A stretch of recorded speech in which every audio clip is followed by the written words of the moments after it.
여러분 안녕하십니까, 진성호입니다. 조금 있으면 국정감사가 시작됩니다. 이번 국정감사는 아마도 조국 장관에 대한 국정감사가 될 것으로 보입니다. 자, 내년 총선을 앞두고 마지막 국정감사입니다. 여기서 야당은 모든 화력을 조국에 집중시킬 것입니다. 한국당의 김선동 의원이 국감에 쓸 무기 하나, 실탄 하나를 미리 공개했습니다. 그런데 뜻밖에도 거기에는 문재인 대통령의 이름이 나옵니다. 조국 장관 일가의 비리 의혹과 문재인 대통령 무슨 연관이 있을까요? 진성호의 융단 폭격입니다. 문재인 대통령을 융단 폭격합니다. 방송에 앞서 진성호 방송 구독자가 아니신 분들은 붉은색 구독 버튼을 꼭 눌러주시면 대단히 감사하겠습니다. 자, 김선동 의원이 미리 공개한 것은 문재인 대통령이 동남은행과의 관계가 있는 변호사였다는 겁니다. 이게 왜 문제일까요? 자, 조국 장관 일가가 운영하던 웅동학원이라는 게 있습니다.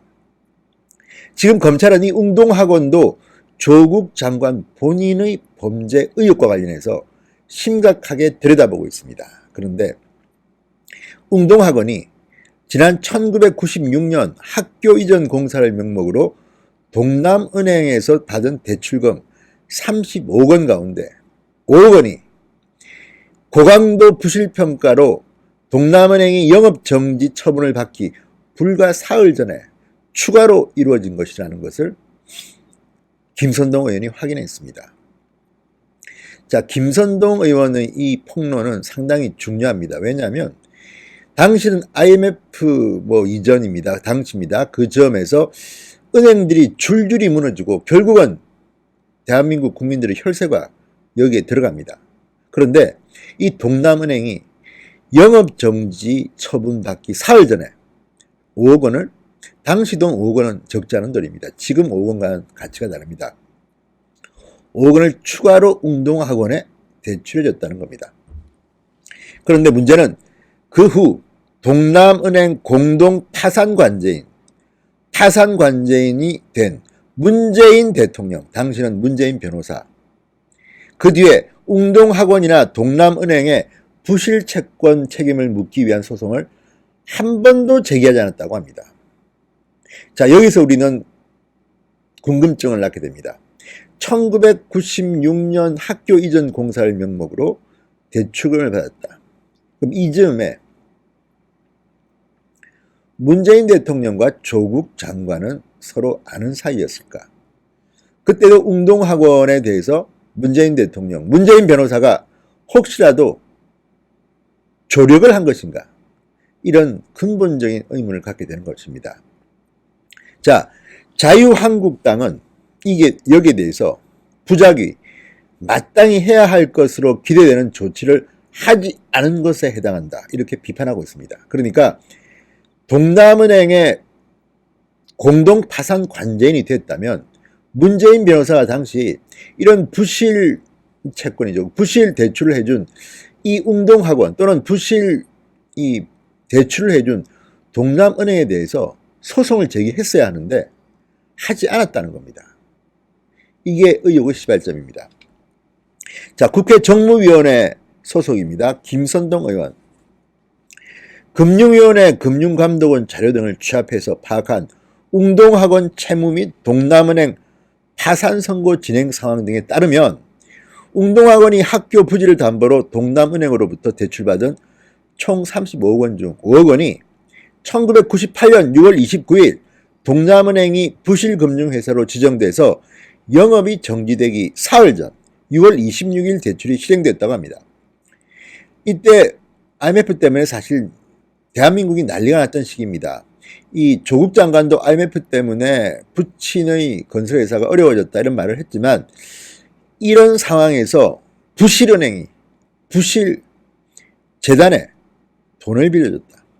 자, 이 5억 원은 4개월여 뒤인 10월 2일 연체돼서 부실채권이 됩니다. 이듬해인 1999년 3월 31일 성업공사, 지금의 한국자산관리공사에 매각됩니다. 동남은행 경영진이 부실 우려가 큰 것을 알면서도 무리하게 웅동학원에 특혜성 대출을 해준 게 아니냐는 의혹이 제기될 수 있는 대목입니다.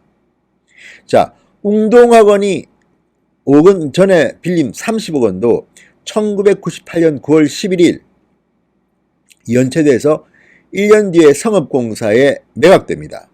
당시 금융감독위원회, 현재 금융위원회는 정부가 IMF의 구제금융을 요청한 것과 관련해서 자구책을 찾는 차원에서 국내 금융사에 대해서 고강도 부실평가를 벌였습니다. 평가 결과 부실 자산이 가장 큰 은행이 동남은행이었습니다. 5개 은행에 대해서 영업정지 처분이 나왔고 동남은행은 98년 10월 28일 부산지방법원으로부터 파산 선고를 받습니다. 자, 이 과정에서 문재인 대통령의 역할을 한국당은 의심하고 있는 겁니다. 문재인 대통령은 동남은행에 대해서 부작위 행위를 했다, 이렇게 문제 삼고 있습니다. 자, 예금보험공사가 김선동 의원실에 제출한 동남은행 파산재단 관련 자료에 따르면 1998년 10월 28일 공동파산 관제인으로 선임된 문재인 변호사는 2003년 1월 14일까지 파산 관제인으로 활동하면서 웅동학원 혹은 동남은행 경영진을 상대로 한 번도 소송을 제기하지 않은 것으로 확인됐습니다. 그런데 문재인 대통령 뒤를 이어서 공동파산 관제인이 된 정재성 변호사는 2003년 4월 동남은행 경영진을 상대로 소송을 제기했습니다. 왜 문재인 변호사는 하지 않았을까요? 이 정재성 변호사는 아시다시피 노무현 전 대통령의 조카 사위입니다. 정재성 변호사는 문재인 대통령의 뒤를 이어서 공동파산관제인이 된 뒤에 동남은행 경영진을 상대로 소송을 제기합니다. 그런데 왜 문재인 대통령은 그러지 않았을까요? 여기에 초점이 있는 겁니다. 자, 김선동 의원은 동남은행 부실로 국민 혈세 1조 4천억 원이 사용됐다. 공적자금 회수를 위해 예보와 파산재단이 임무를 제대로 수행했는지 이번 국정감사에서 따질 것이라고 말했습니다. 자, 조국 장관 일가에 대한 문제는 이번 국정감사 전 상임위에서 파상적으로 이룰 것으로 봅니다. 자, 정무위원회 소속인 김선동은 김선동대로, 교육위원회에 있는 한국당 의원들은 교육위원회대로, 그리고 정무위원회, 또 기재위원회, 뭐 너무 많습니다. 지금 조국 일가에 대한 의혹은 한두 개가 아니기 때문에 아마 이번 국정감사는 대단히 볼만할 것 같습니다. 어쨌든 김선동 의원이 중요한 거 하나 따졌습니다. 왜 문재인 대통령 이름이 거기서 나올까? 동남은행의 부실대출. 부실은행의 부실대출의 뒤에 문재인 변호사가 있었는지, 왜 문재인 변호사는 당시에 동남은행 경영진이나 웅동학원을 대상으로 아무런 조치도 하지 않았는지, 봐준 건지, 요거 이번 국정감사에서 드러날 겁니다. 한번 지켜봅시다. 어쨌든 문재인 대통령의 이름이 드디어 본격적으로 조국 장관 일가의 비리 의혹에 등장했습니다. 거기서 문재인 대통령이 왜 나왔을까요? 진성호의 윤관 폭격이었습니다. 여러분 감사합니다.